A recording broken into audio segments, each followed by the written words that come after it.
Je suis avec Léo Guité, qui est le directeur général d'Asfelia.fr, ASFELIA.fr,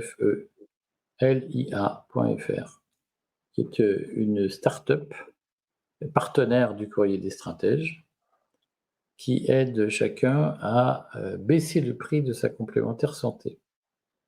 Monsieur Guité, est-ce que vous pouvez nous dire si les tarifs des complémentaires santé vont augmenter au 1er janvier 2025? Oui, clairement, on peut penser que les tarifs vont globalement augmenter. De combien à peu près? Ah, de combien? On va dire entre 5 et 8%, Mais ça, c'était avant les annonces au du moins. gouvernement.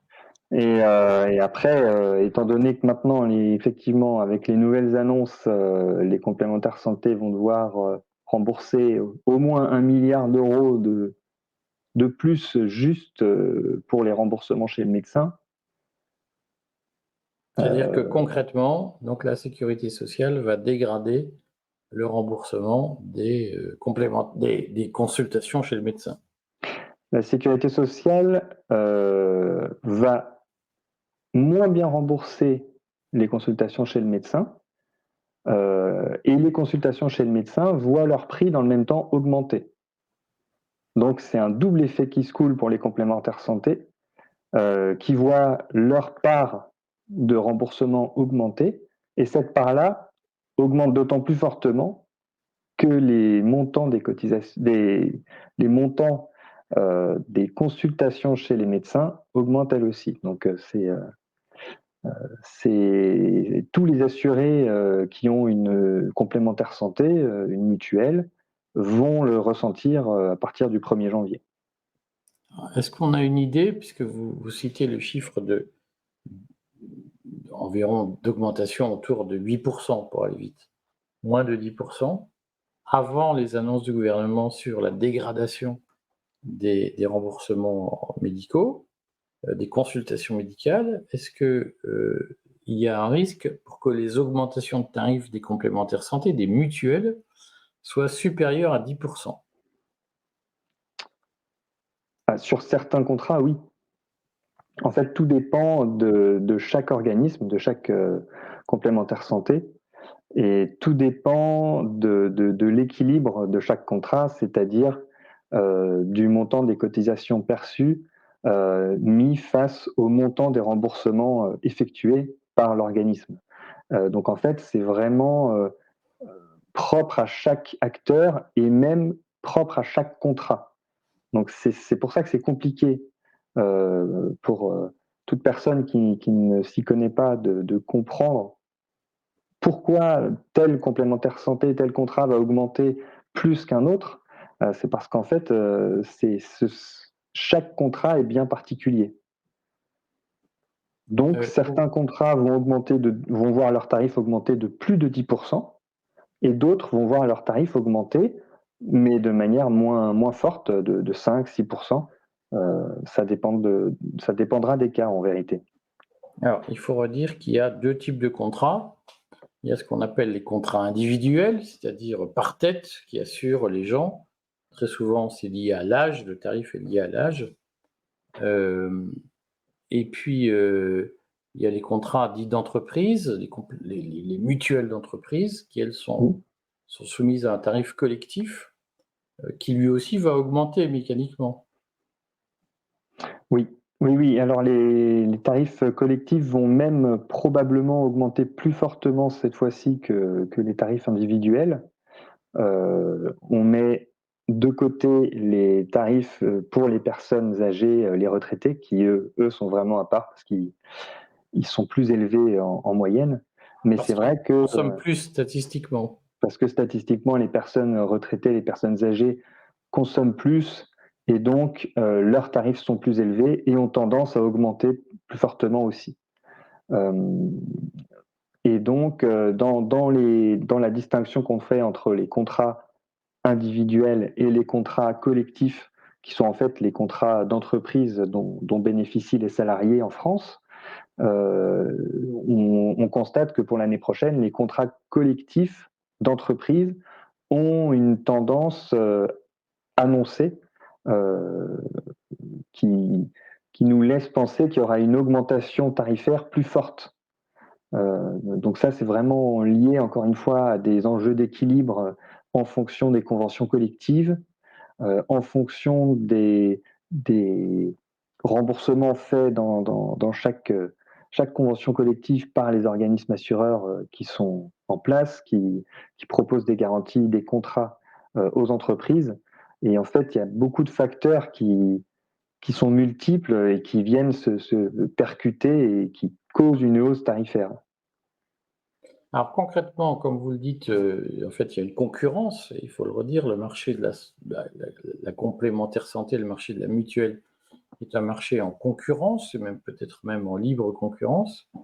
Est-ce que il est possible, quand on trouve que l'assureur qu'on a abuse, est-ce qu'il est possible de faire appel à un autre assureur et comment on fait pour faire appel à un autre assureur?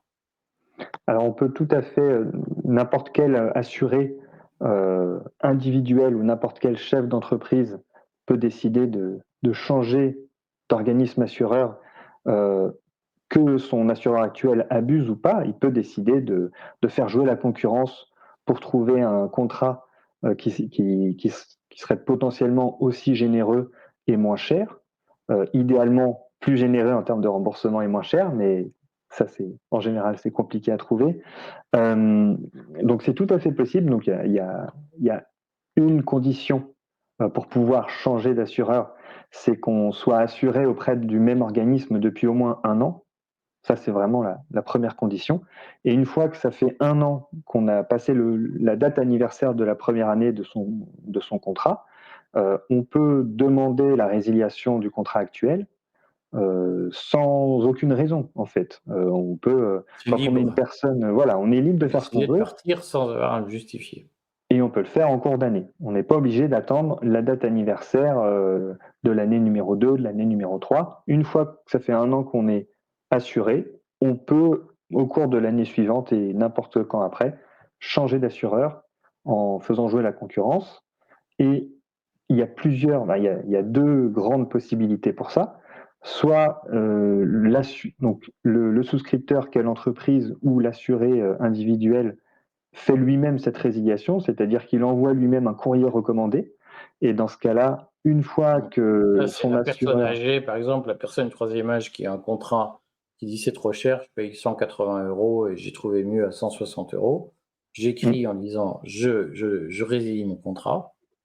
c'est ça. Et dans ce cas-là, il vaut mieux le faire en recommandé, en lettre recommandée avec accusé de réception, parce qu'en fait, une fois que l'assureur a bien réceptionné votre courrier, vous êtes au courant, et à partir de cette date de réception, il y a un mois qui s'écoule pendant lequel vous êtes encore assuré auprès de votre assureur, et à l'issue de ce mois, la résiliation est effective. Ça veut dire que c'est bon, vous n'êtes plus assuré auprès de cet assureur. Donc il y a toujours un délai d'un mois entre le moment de la réception de votre demande de résiliation et le moment de la résiliation véritable, de la fin de votre contrat. Il y a toujours un mois qui s'écoule. Donc ça, c'était la première solution, c'est l'assuré qui se charge lui-même de la résiliation de son Contrat individuel. contrat individuel. Et l'autre solution, ça peut être l'entreprise, le chef d'entreprise, qui a déjà trouvé un nouvel assureur pour assurer ses salariés en santé, en complémentaire santé. Et dans ce cas-là, c'est son nouvel assureur qui peut se charger lui-même de cette démarche. Est-ce Donc, que ça Oui, allez-y, allez-y, oui, oui, allez-y. est-ce que ça peut être aussi, le fait d'organisations syndicales dans une plus grande entreprise qui disent: «Notre contrat santé est pas complètement sympa, il est pas au top de ce qu'on veut, on aimerait plus de prestations maternité, moins de prestations dentaires, on est jeune, on a moins de problèmes de dents, mais on a un peu plus d'enfants, on aimerait Mm. un autre contrat». Est-ce que ça peut venir des salariés qui demandent à leur patron de changer de contrat pour avoir des garanties mieux adaptées à leurs besoins? Oui, tout à fait, ça peut. Alors pour cela, il faut, justement pour amener les choses, de manière non conflictuelle, il faut vraiment, je pense qu'il est conseillé, du côté des salariés de proposer quelque chose, de venir avec une proposition et avec auprès de l'employeur ou du service ressources humaines, du service RH, avec déjà des pistes d'évolution, des demandes bien précises et des propositions, justement pour montrer que une partie du travail de réflexion sur le contenu du contrat de complémentaire santé souhaité, une partie de ce travail de réflexion a déjà été fait.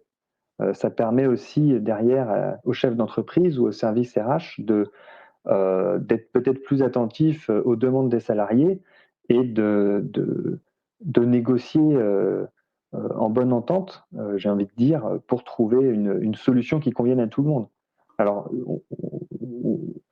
on sait très bien qu'il n'y aura jamais de solution idéale parce qu'il y aura toujours des personnes qui trouveront que telle garantie n'est pas prise en charge ou tel remboursement est trop faible, ou d'autres qui penseront que le contrat est trop cher. Mais l'idée, c'est vraiment que les salariés trouvent quelqu'un à qui parler et une oreille pour les écouter, parce que ça peut permettre en fait d'apaiser aussi certaines relations entre les salariés et les directions d'entreprise.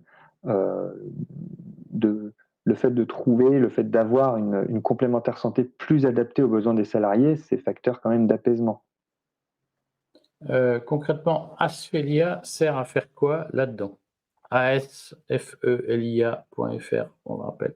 Ça sert à faire quoi dans cette affaire? Alors Asphelia, ça sert à comprendre si son contrat de complémentaire santé est conforme à l'obligation qui est prévue par sa convention collective. Donc, Ce qu'il admettons, faut dire, c'est qu'il y a donc des branches professionnelles qui fixent Mhm. des minimums d'entreprise, si j'ose dire, pour chaque contrat santé et chaque contrat prévoyance d'ailleurs.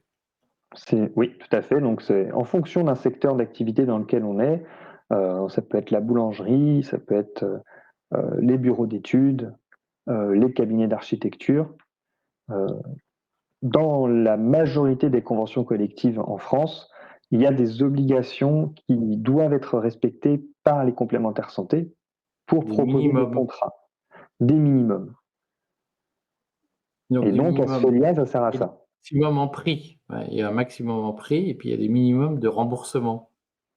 C'est ça. Donc, les utilisateurs, les salariés comme les chefs d'entreprise peuvent aller sur Asphelia pour vérifier que leurs contrats sont bien conformes au remboursement minimum prévu par leur convention collective. Donc, tout ça, ça a été négocié par les partenaires sociaux au niveau de la branche.